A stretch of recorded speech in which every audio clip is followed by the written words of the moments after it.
वस्तईनू बिस्सब्रि वस्सलाति वइन्नहा लकबीरतुन इल्ला अलल खाशिईन। अल्लाह साईं चए थो इस्तानत, पाणी पाण खे मज़बूत करो, पाणी पाण खे मज़बूत करो। कहिड़ी शइ सां तव्हां मज़बूत करे सघो था पाणी पाण खे? अल्लाह साईं जी जेका इस्तानत जेका आहे, जेको तव्हां पाणी पाण खे कीअं जेको आहे मज़बूत करे सघनि। अल्लाह साईं चए थो बिस्सब्रि, सब्र करो, सब्र करणु सिखो। अॼु का मुसीबत अची वञे, रोज़ पिटका ऐं घुराड़े घुराड़े मूंसां वॾो ज़ुल्म थी वियो, इन बजाए सब्र करणु सिखो। सम्झो कि अल्लाह साईं जी मंशा हर जाइ ते हूंदी। को इंसान टेस्ट सां बचे नथो, को इम्तिहान सां बचे कोन थो। कंहिंजो सुठो वक़्तु अॼु आहे त सुभाणे छा थींदो कंहिंखे का ख़बर कोन्हे।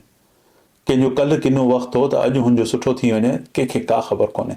त अल्लाह साईं चए थो वस्ताईनू, जॾहिं तव्हांखे इस्तानत खपंदी हुजे, जॾहिं तव्हांखे मदद खपंदी हुजे या तव्हांखे कुवत खपंदी हुजे, स्ट्रेंथ खपंदी हुजे, त उहो तव्हांखे छा कहिड़ी शयुनि सां मिलंदी? बिस्सब्र, सब्र सां मिलंदी।